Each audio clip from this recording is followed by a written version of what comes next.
4 யுகங்கள் என்னென்ன? ஸ்ரீமன்னாராயணன் யமலோகத்தில் இருக்கக்கூடிய நிகழ்வுகள் தண்டனைகளைப் பற்றி எடுத்துரைத்ததை அறிந்து மகிழ்ச்சி அடைந்த கருடாழ்வார் மென்மேலும் ஐயங்களை கேட்கத் துவங்கினார். அதாவது உலகில் உள்ள பல உயிர்களை காத்து ரட்சித்து கொண்டே இருக்கக்கூடிய ஆதிசேஷன் மீது வீற்றிருக்கும் நாராயணனே. உலகில் வாழும் உயிரினங்கள் எவ்விதம் தங்களுடைய கர்மவினைகளை குறைத்து நல்வினைகளை மேம்படுத்த இயலும். அதாவது தான தர்மங்கள் கொடுப்பதன் மூலம் தீய வினைகள் நீங்குமா என்றும் தான தர்மங்களால் ஏற்படும் பலன்களை விரிவாக எடுத்துரைக்க வேண்டும் என்று வினவினார். கருடனே, கர்ம வினைகளை குறைக்கும் வல்லமை கொண்ட தான தர்மங்களைப் பற்றி உமக்கு ஏற்பட்டுள்ள ஐயங்களை நீக்கும் பொருட்டு யாம் உமக்கு உரைக்கின்றோம் என்றவாறு ஓம் என்று கூறிய வண்ணமாக ஸ்ரீமன்னாராயணன் கருடாழ்வாரின் கேள்விகளுக்கு பதிலளிக்க துவங்கினார். பிரபஞ்சம் உருவானது முதல் யுகங்கள் 4 யுகங்களாக பிரிக்கப்பட்டுள்ளன.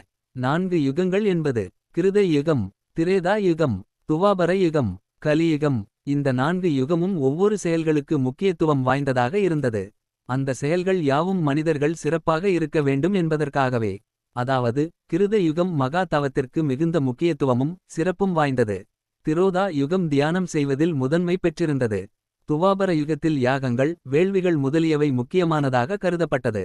கலியுகத்தில் தானங்கள் செய்யப்படுவதே புண்ணியத்தை கொடுக்கக்கூடியதாகும். சுகங்களை தவிர்க்க வேண்டியது எப்போது? எச்செயல் புண்ணியத்தை வளர்க்கும். இல்லற வாழ்க்கையில் ஈடுபடக்கூடிய மானுடர்கள் யாவரும் எல்லா யுகங்களிலும் வேள்விகள் நடத்துவதும் கோவில் குளம் சத்திரம் அமைத்தல் மற்றும் சீர்திருத்த பணிகளை மேற்கொள்ளுதல், அவற்றிற்கு தம்மால் முடிந்த அளவு உதவுதல், உறவினர்களை உபச்சாரம் செய்தல், சான்றோர் பெருமக்களை மதித்தல் போன்ற செயல்கள் பாவங்களை அழித்து புண்ணியத்தை வளர்க்கும். இந்த கர்மங்கள் யாவும் எல்லா யுகத்திலும் இருக்கக்கூடிய இல்லறத்தில் ஈடுபடக்கூடிய மானுடர்கள் அனைவருக்கும் பொருந்தும் விதமாக வரையறுக்கப்பட்டவைகள் ஆகும். சுகங்களை தவிர்க்க வேண்டியது எப்போது? இல்லற வாழ்க்கையில் ஈடுபட்டு இருப்பவர்கள் அவர்களுடைய பங்காளிகள் எவரேனும் இறந்துவிட்டால் அவர்களை குறித்து தர்ப்பணம் செய்ய வேண்டியது மிகவும் முக்கியமானதாகும். இறந்தவருக்கு கர்ம காரியங்கள் செய்தவர் எவராயினும் அவர்கள் பஞ்சனையில் படுத்து உறங்குவது போன்ற சுகங்களை அனுபவிக்கக்கூடாது. கர்ம காரியங்கள் அதாவது 10 நாட்கள் கிரியைகளை செய்து முடிக்கின்ற வரை கர்ம காரியத்தை செய்தவன் தனது சுகங்களை தவிர்க்க வேண்டும். மரணம் அடைந்தவரை எண்ணி பார்ப்பதோடு நின்று விடாமல் அவர் யார் என்றும் அவருடைய நற்குணங்களையும் மற்றவர்களிடத்தில் எடுத்துச் சொல்ல வேண்டும். யமனை வணங்குவதும் நன்மை அளிக்கக்கூடியதாகும். இறந்தவர்களை குறித்து அவர்களுக்காக செய்யப்படுகின்ற பிண்டங்களினாலேயே சரீரமானது இறந்தவருக்கு உண்டாகும். இறந்தவருக்கு சரீரம் கிடைக்க 10 நாட்கள் கர்மங்களை முறையாக தவறாமல் செய்ய வேண்டியது மிகவும் அவசியமாகும். ஒருவேளை கர்ம காரியங்கள் செய்ய தவறும் பட்சத்தில் அவ்விடத்தில் பலவிதமான சாபங்களும் தோஷங்களும் ஏற்படுகின்றன. பூமியில் மானுடனாக பிறப்பெடுக்க காரணமாக இருக்கக்கூடிய தாய் தந்தையருக்கு செய்ய வேண்டிய கர்ம காரியங்களை தவறாமல் செய்தால் செய்த அந்த கர்ம காரியத்தின் பலன்கள் அவர்களுடைய பெற்றோர்களை சென்றடையும்.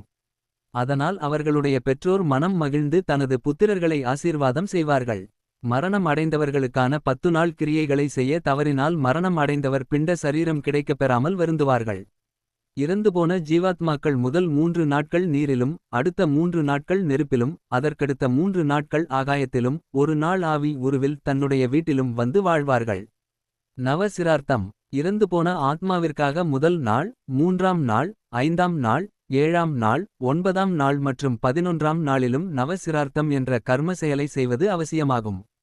இறந்தவருக்காக முதல் நாள் எந்த இடத்தில் தர்ப்பண கிரியைகள் செய்யப்படுகின்றதோ அதே இடத்தில்தான் மற்ற 9 நாட்களிலும் கர்ம நிகழ்வுகளை நிகழ்த்த வேண்டும். தீட்டுகள். முக்காற்புள்ளி.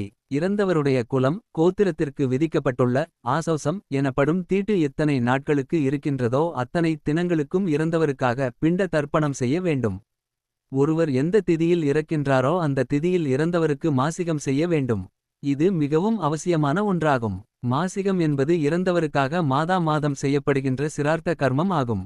இறக்கும் தருவாயில் ஒருவர் மிகுந்த துன்பத்துடனும் துயரத்துடனும் இருந்திருந்தால் அவரை குறித்து ஏகோதிஷ்ட சிரார்த்தம் என்ற கர்மாவை சிறப்பாக செய்ய வேண்டும். அவ்விதம் செய்வதினால் இறந்த ஆன்மாவிடம் இருந்து வந்த வருத்தங்கள் யாவும் நீங்கி மகிழ்ச்சி அடையும். ஒருவர் இறந்த பின்பு அவருடைய பங்காளிகளுக்கு 10 நாட்கள் என்பது தீட்டு காலமாகும். ஒருவர் இறந்து அவருக்கு கர்ம காரியங்கள் யாவும் முடிந்து 3 மாதங்களுக்குள் அவர் இறந்துவிட்டார் என்ற செய்தியை கேட்டால் அந்த பங்காளிக்கு 3 நாட்கள் மட்டுமே தீட்டு உண்டு. ஒருவேளை ஒருவர் இறந்து அவருக்கு கர்ம காரியங்கள் யாவும் முடிந்த பின்பு 3 மாதங்களுக்கு மேல் 1 வருடத்திற்குள் அவர் இறந்துவிட்டார் என்ற செய்தியை கேட்டால் 1 தினம் மட்டுமே அவர்களுக்கு தீட்டு உண்டாகும். ஒருவேளை ஒருவர் இறந்து அவருக்கு கர்ம காரியங்கள் யாவும் முடிந்த பின்பு 1 வருடத்திற்கு பின் அவர் இறந்துவிட்டார் என்ற செய்தியை கேட்டால் செய்தி கேட்டவுடனேயே குளித்து கொண்டால் தீட்டை அப்பொழுதே போக்கிக் கொள்ளலாம். இந்த நியதி என்பது அனைத்து குலத்தாருக்கும் பொருந்தக்கூடியதாகும். தானங்கள் செய்யப்படுவதினால் என்னென்ன பயன்கள் ஏற்படுகின்றன என்பதைப் பற்றி யாம் உமக்கு முன்பே உரைத்து இருக்கின்றோம் என்றார் திருமால். எவன் ஒருவன் அன்னதானம் செய்ய விரும்புகின்றானோ அவன் தன்னுடைய கரங்களினால் மட்டுமே அன்னதானத்தை செய்ய வேண்டும். அன்னதானத்தினை மற்றவர்களுக்கு விட்டுக் கொடுத்தோ அல்லது மற்றவர்கள் செய்வதற்கோ அனுமதிப்பது கூடாது. அவரவர் கரங்களினால் செய்யப்படுகின்ற அன்னதானத்தின் மூலமாகவே அதன் முழு பலனையும் அவர்கள் அனுபவிக்க இயலும்.